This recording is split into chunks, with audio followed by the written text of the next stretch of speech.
ఇంత కన్నీటి ప్రార్థన చేస్తే మాకు ఆశీర్వాదాలు ఏంటి, లాభాలేంటి, అసలు కన్నీటి ప్రార్థనకు ప్రయోజనం ఏంటో ఈ యొక్క యోబేలు గ్రంథంలో మనం చూసుకుందాం.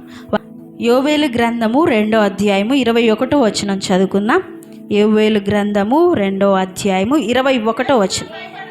దేశమా భయపడక సంతోషించి గంతులు వేయుము. హల్లెలూయా. చాలండి. దేశమా భయపడక సంతోషించి గంతులు వేయి. ఇంతవరకు మనము కన్నీటి గురించి మాట్లాడాం. కన్నీరు బాధ వచ్చినప్పుడే కన్నీరు వస్తుందని, ఎవరైనా మనల్ని అన్నప్పుడు బాధ వస్తుందని, మన కుటుంబ సమస్యలను బట్టి మనకు కన్నీరు వస్తుందని, మనకు ఏదైనా జరగరాంది జరిగితే మనకు కన్నీరు వస్తుందని, అప్పుడే మనము కన్నీరు విడిచి ప్రార్థన చేస్తామని, ఈ కన్నీటిలో ఉన్న శక్తిని ఎప్పుడైతే దేవుని దగ్గర వాళ్ళు స్టార్ట్ చేశారండి, ఇప్పుడైనా నువ్వు కన్నీరు విడిచి ప్రార్థన చేయండి అని యోబేలు గ్రంథములో యోబేలు ప్రవచించినప్పుడు మొదలు పెట్టాడు. నీ దేవుడు ఎలాంటి వాడో అని కూడా చూపిస్తా ఉన్నాడు. హల్లెలూయా. యోబేలు గ్రంథం 2వ అధ్యాయం 21వ వచనంలో దేవుని వాక్యం సెలవిస్తూ ఉంది. దేశమా భయపడక సంతోషించి గంతులు వేయము. హల్లెలూయా. బాధలో ఉన్నప్పుడు కన్నీరు కార్చావు, కరువులో ఉన్నప్పుడు కన్నీరు కార్చావు, వేదనలో ఉన్నప్పుడు కన్నీరు కార్చావు, రోగముతో ఉన్నప్పుడు కన్నీరు కార్చావు, అప్పుల సమస్యలతో ఉన్నప్పుడు కన్నీరు కార్చావు. దేవుడు అంటా ఉన్నాడు, ఈ కన్నీరును నాట్యంగా మార్చే దేవుడు. హల్లెలూయా. ఫస్ట్ కన్నీరు కారుస్తాం. నాట్యంగా మార్చడం అంటే ఏంటండి? సంతోషం. హల్లెలూయా. నీ కన్నీటి ప్రార్థనకు జవాబు వస్తే అది సంతోషము. నీ హృదయము కుతూహలముగా ఆర్భాటము చేస్తుంది. హల్లెలూయా. అప్పుడు సంతోషము కలుగుతుంది. హల్లెలూయా. గంతులేశారంట అండి. హల్లెలూయా. ఈరోజు నీ కన్నీటి ప్రార్థనను దేవుడు దాటిపోడు, కానీ నువ్వు కన్నీటి ప్రార్థనను మొదలు పెట్టినట్లయితే నువ్వు కూడా ఎవరికి భయపడకోకుండా దేవుని సన్నిధిలో దావీదు వలె గంతులు వేసి సంతోషించే ఆరాధించే ఆత్మను దేవుడు నీకు అనుగ్రహిస్తాడు. భయపడం. నా దేవుడు నా జీవితంలో చేసిన అద్భుతము కోసం ఇతరులకు చెప్పడానికి ఇష్టపడాలి. హల్లెలూయా. నువ్వు చేసిన కన్నీరు 4 గోడల మధ్యలో కాచిన కన్నీటికి ఎప్పుడు జవాబు వస్తుందో తెలుసా?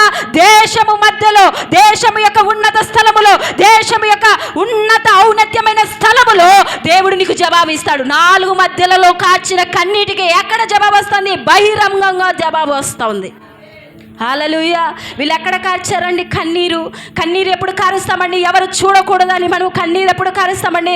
సీక్రెట్ ప్లేస్లలో ఒంటరిగా ఉన్నప్పుడు మనం కన్నీరు కారుస్తూ ప్రార్థన చేసిన వాటికి దేవుడు బహిరంగంగా జవాబు ఇవ్వబోతా ఉన్నాడు. అంచెలంచెలుగా హెచ్చించడానికి దేవుడు నిన్ను నిలబెట్టబోతున్నాడు. ఘనతకి హెక్కిస్తాడు. నీ కన్నీటిని దేవుడు దాటిపోకుండా నీ కన్నీటిని పరలోకంలో దాచి ఉంచినందుకు దానికి విలువగా దేవుడు నిన్ను ఉన్నతంగా హెచ్చిస్తాడు. హల్లెలూయా. ఎంత కన్నీరు కార్చవో అంత ఘనత, ఎంత కన్నీరు కార్చవో అంత ఖ్యాతి, ఎంత కన్నీరు కార్చవో అంత పేరు దేవుడు నీకు అనుగ్రహిస్తాడు. ఈరోజు నా కన్నీటిని ఎవరు చూడలేదని, నా బాధని ఎవరు చూడట్లేదని కృంగిపోకు. దేవుడు సెలవిస్తా ఉన్నాడు, భయపడక సంతోషించుచు దేవుని ఆరాధిస్తూ ఉంటే నీ కన్నిటికి దేవుడు ఉన్నత స్థలములో బహిరంగంగా దేవుడు నిన్ను హెచ్చించబోతా ఉన్నాడు. హల్లెలూయా. ఏమి ఇవ్వగలమండి దేవునికి? నువ్వు మూలుగుతూ ఉన్నావు, దేవుడు నిన్ను హెచ్చించబోతా ఉన్నాడు. నీకు కన్నీళ్ళు ఆగిపోయేమో, మొదలుపెట్టు. వారి వలె నేను ఉన్నతంగా ఆశీర్వదించబడాలంటే వారికంటే ఎక్కువ కన్నీరు కాచడం మొదలుపెట్టు. దేవుడు నిన్ను హెచ్చించబోతాడు. హల్లెలూయా. నువ్వు సంతోషపడే టైం దగ్గరికి రావాలంటే నువ్వు 2024 సంవత్సరంలో ఎంత కన్నీరు కాచావో అంతే ఫలితాన్ని ఈ సంవత్సరం చూస్తావు. హల్లెలూయా.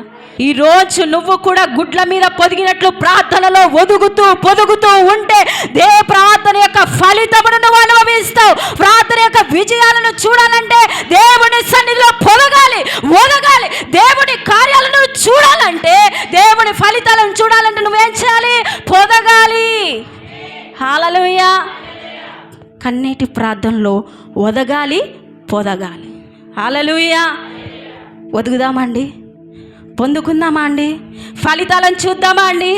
కన్నీటి ప్రార్థనకు నువ్వు పొదగాలి. యాకోబు అలా పొదిగాడండి. అలాగ పొదిగాడు కాబట్టే ఈరోజు ఇశ్రాయేలులకు తండ్రిగా పిలువబడతా ఉన్నాడు. ఎవరు ఆయనను మర్చిపోలేదు. ఈరోజు నువ్వు చేస్తున్న కన్నీటి ప్రార్థన నలుగురికి తెలియకపోవచ్చు, నలుగురికి కనబడపోవచ్చు. నీ రహస్య ప్రార్థన ఎవరికి వినబడలేదనుకుంటావేమో. పరలోకమందున్న తండ్రి వింటూ ఒక రికార్డ్ రాసుకుంటా ఉన్నాడు. ఒక రోజు పొదుగుతూ ఎదుగుతూ పిల్లలు కన్నట్టుగా కోడి తన పిల్లలను చూసినప్పుడు ఎంత సంతోషపడతాదో లోకము నీ ప్రార్థన యొక్క ఫలితాలను లోకము చూడబోతా ఉంది. హల్లెలూయా. నువ్వు చేసే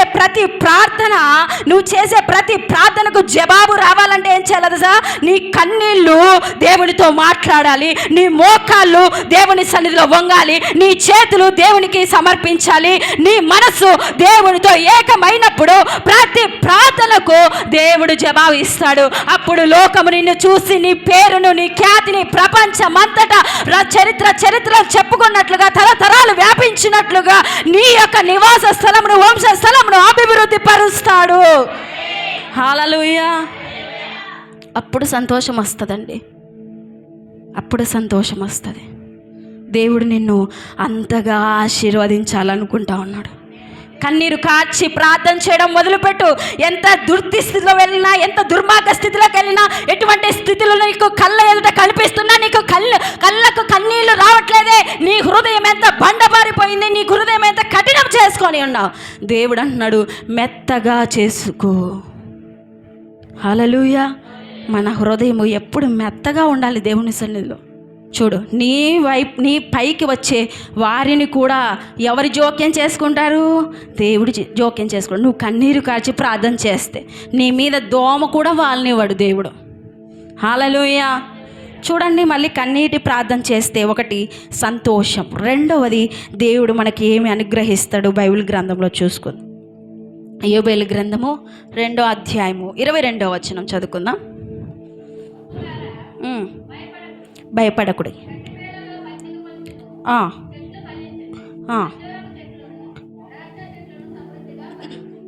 చాలండి.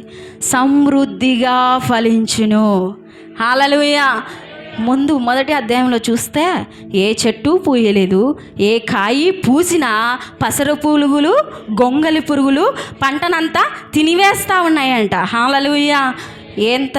చూడండి, ఇక్కడ ఏమో కన్నీటితో ఇప్పటికైనా నువ్వు కన్నీరు విడిచి ప్రార్థన చేయండి అని ఎప్పుడైతే యోబేలు ప్రవక్త ప్రవచించాడో అప్పుడు కన్నీళ్లు కార్చి ప్రార్థన చేస్తూ ఉన్నప్పుడు వారి జీవితంలో సంతోషము కలిగింది.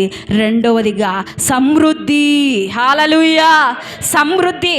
ఇదిగో నువ్వు కన్నీరు కార్చి ప్రార్థన చేస్తూ ఉన్నావు కదా, నీ కుటుంబంలో ఆశీర్వాదం లేదని, నీ కుటుంబంలో కొరత ఉంది, ఏదో అది కొరత, అది అప్పుల సమస్య కావచ్చు, ఉద్యోగ సమస్యలు కావచ్చు, ఆర్థికమైన రోగం యొక్క సమస్యలు కావచ్చు, ఏ సమస్యలైనా నిన్ను తినివేస్తూ ఉన్నాయేమో, నీ మనసును నలిపేస్తూ ఉన్నాయేమో, ఏదైనా నిన్ను బాధిస్తూ ఉందేమో, నిన్ను భక్తిలోనికి రాకోకుండా వెనుకకు తీస్తూ ఉందేమో, దేవుని దగ్గరికి రాకోకుండా వెనుకకు లాగుతూ ఉందేమో. దేవుడు అంటున్నాడు ఈరోజు ఆ యొక్క సమస్య నుండి దేవుడిని దాటించి ఆ విషయంలో కూడా దేవుడు ఏం చేస్తాడంట? సమృద్ధిని ఇస్తాడంట. హల్లెలూయా. ఇంట్లో నాకు కొరతలు వస్తూ ఉన్నాయి, ఏదో ఒక కొరత, అది లేదు ఇది లేదు, ఆ యొక్క సమస్య అలాగే ఉంది, ఈ యొక్క డబ్బు అప్పు సమస్య అలాగుంది, పలానా చోట అలాగే ఉంది, ఇలాగుంది అని నేను బాధపడుతూ ఉన్నాను. ఇలాగ ఎవరైనా బాధపడుతూ ఉంటే కన్నీరు కార్చి ప్రార్థన చేయి. దేవుడు సమృద్ధిని ఇవ్వబోతా ఉన్నాడు. నీ యొక్క కుటుంబంలో సమృద్ధి, ఆశీర్వాదాన్ని ఇవ్వాలంటే నువ్వు కన్నీరు కార్చి ప్రార్థన చేయడం మొదలు పెడితే దేవుడు ప్రతి దాన్ని సమృద్ధితో నింపాలనుకుంటా ఉన్నాడు. హల్లెలూయా. ఇది లేదు అని అనవు, నువ్వే ఒకరికి ఇచ్చేవాడిగా అయిపోతావు. హల్లెలూయా. అది రావాలంటే నువ్వు ఫస్ట్ ఏం చేయాలి? కన్నీటితో ప్రార్థన చేయాలి. నీ ఇంట్లో సమృద్ధి రావాలంటే నువ్వేం చేయాలి? కన్నీటి ప్రార్థన చేయాలి. నీ జీవితంలో సంతోషం రావాలంటే నువ్వేం చేయాలి? కన్నీటి ప్రార్థన చేయాలి. ఈరోజు చాలామంది కుటుంబంలో శాంతి, సమాధానము, నెమ్మది లేదు అంటే అన్నీ బాగుంటాయి, కొన్నిసార్లు సడన్గా గొడవలు వచ్చేస్తాయి, సమాధానం లేదు, అంత బాగా జరుగుతుంది అనుకుంటావు, నిమిషం పాటు దేవుడు నిమిషంలోనే గలిబిలో వస్తుంది, సమాధానాన్ని మొత్తం కోల్పోతావు. దేవుడు అంటూ ఉన్నాడు, కన్నీటితో ప్రార్థన చెయ్యి, నీకున్న అసమాధానాన్ని సమాధానంగా పరచబోతాడు, నెమ్మదిని ఇస్తాడు, శాంతిని ఇస్తాడు. హల్లెలూయా. సమృద్ధినిచ్చే దేవుడు అండి మన దేవుడు. కొంచెములో కూడా సమృద్ధినిచ్చే దేవుడు. మనం ఎప్పుడూ కూడా అప్పు తీసుకునే వారముగా ఉండకూడదు. హల్లెలూయా.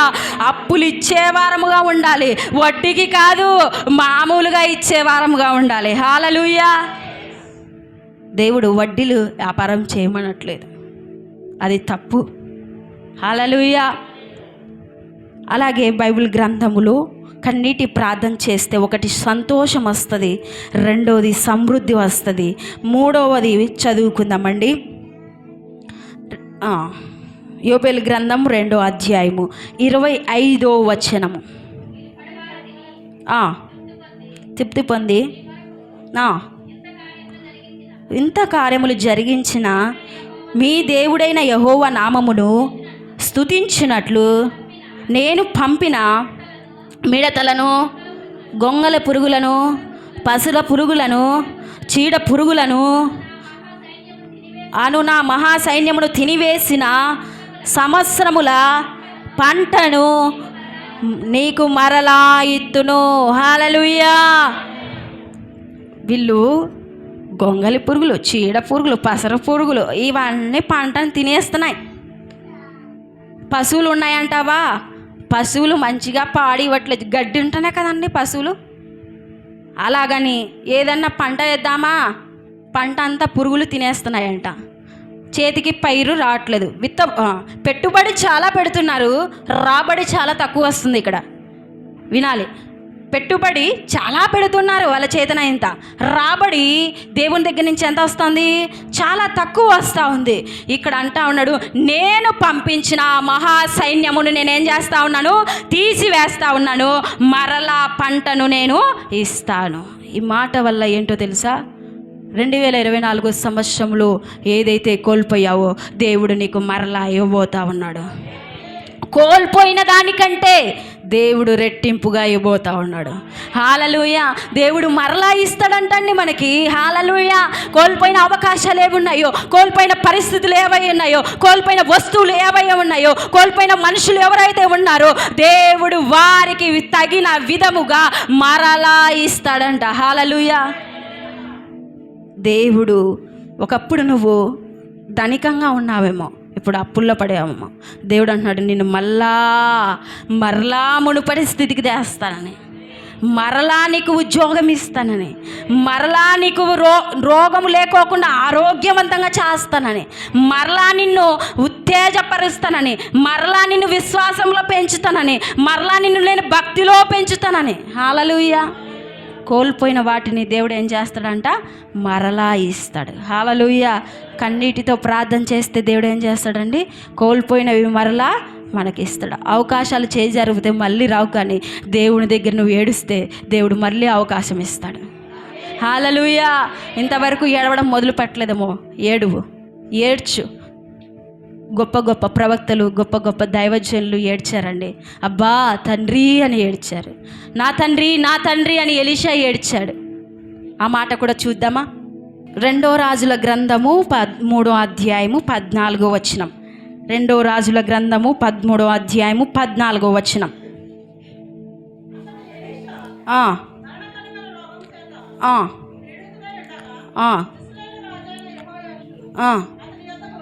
వచ్చి అతను చూచి కన్నీరు విడిచుచు, నా తండ్రి, నా తండ్రి, ఇశ్రాయేలు వారికి రథములు రౌద్దులను ఇవే అని ఏడ్చాను. హల్లెలూయా.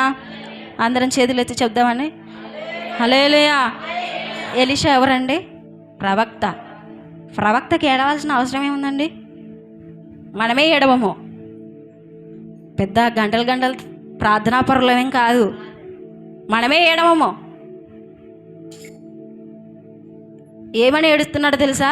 నా తండ్రి, నా తండ్రి అని ఏడుస్తూ ఉన్నాడంట. ఈరోజు అటువంటి బ్రతిమాలుకునే అనుభవము నీ హృదయం నుంచి వస్తూ ఉందా? మొరపెట్టే అనుభవం నీలో నుంచి వస్తూ ఉందా?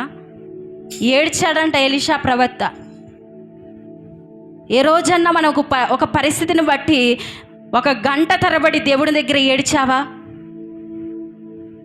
గంట, సంవత్సరానికి ఒక గంట అన్న ఏడ్చారా? ఈ బ్రతుకునిచ్చినందుకు 2025 సంవత్సరంలోకి మనం దాటి వచ్చాం. 2024 సంవత్సరం అంతా ఎన్నో ఆపదలు వచ్చాయి, ఎన్నో గండాలు వచ్చాయి, మనం చూడడానికి దృశ్యాలు చూసాం, భయంకరమైన వింత దృశ్యాలు చూసాం. వాటన్నిటిని బట్టి ఒక గంటన్న ఏడ్చావా కృతజ్ఞతగా? ఏడ్చారా? ఇక్కడ ఏడ్చింది దేనికోసం? ఇశ్రాయేలుకు రథాలనిచ్చావు, రౌద్రాన్నిచ్చారు, వాళ్ళే తిరుగుబాటు చేశారని పైనుంచి మనం చదివితే యెరోబాము యొక్క పాపములో వీళ్ళు పాలు పంపు పొందారని ఎలీషా ఏడుస్తూ ఉన్నాడు. నా తండ్రి వీళ్ళకు రథములను రౌతులను నువ్వే కదా ఇచ్చావు. మన గురించి మనకు ఏడుపు రావట్లేదు, ఇతరుల గురించి ఏడుపు వస్తుందా? మొదలుపెట్టు. దేవుడు చెప్పింది అదే అండి. దేవుడు సిలువలో వెళ్తూ అమ్మా నా కోసం ఏడవకండి, మీకోసం, మీ పిల్లల కోసం ఏడవండి. హల్లెలూయా. ఏడవడం మొదలు పెడదాం, కార్యాలను చూద్దాం. దేవుడు ఏదైతే మన కొరకు తలపెట్టాడో వాటన్నిటిని మళ్ళా మనము చూచుదుముగాక, వాటన్నిటిని మళ్ళా మనము తిరిగి పొందుకుందుముగాక, కోల్పోయిన వాటిని మళ్ళా తిరిగి మన దగ్గరికే వచ్చునుగాక. అట్టి విధముగా మనము కన్నీరు కాచుదుముగాక, వదుగుతూ ఎదుగుతూ దేవుని యొక్క కార్యాలు మనం చూచుదుముగాక, దేవుని ఫలితాలను మనం చూచుదుముగాక. ఒక చిన్న మాట చెప్పి నేను ముగిస్తాను. అదే యోబేలు గ్రంథము 26వ వచనం చదువుదాం. అప్పుడు ఇశ్రాయేలు మధ్యలో నేను మీ దేవుడినైనా యెహోవాననియు నేను తప్ప వేరొక దేవుడు లేడనియు వీరు తెలుసుకొందురు. హల్లెలూయా. ఇప్పుడు వరకు నువ్వు సిగ్గుపడుతా జీవిస్తా ఉన్నావేమో, నీకు పరుగు పోయిందని సిగ్గుపడతా ఉన్నావు, నువ్వు తక్కువ జీతం కలిగిన వాడమని సిగ్గుపడుతున్నావు. నలుగురిలోకి వెళ్ళినప్పుడు నా యొక్క స్థితి చాలా తక్కువగా ఉందని సిగ్గుపడతా ఉన్నాము. దేవుడు అంటా ఉన్నాడు, దేవుడి దగ్గర కన్నీరు కారిస్తే దేవుడి దగ్గర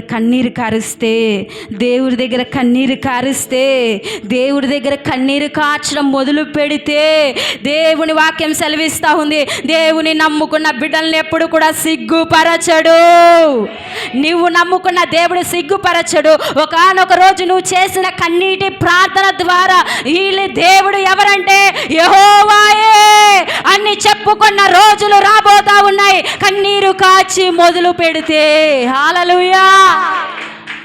ఏడుద్దామా? కన్నీరు కారుద్దామా? దైవ దీవెనలు పొందుకుందామా? ఒకటి, నువ్వు కన్నీరు కాచి ప్రార్థన చేస్తే నీకు సంతోషం ఇవ్వాలనుకుంటా ఉన్నాడు దేవుడు. నువ్వు కన్నీరు కాచి ప్రార్థన చేస్తే నీకున్న సమస్యలని తొలగించాలనుకుంటున్నాడు దేవుడు.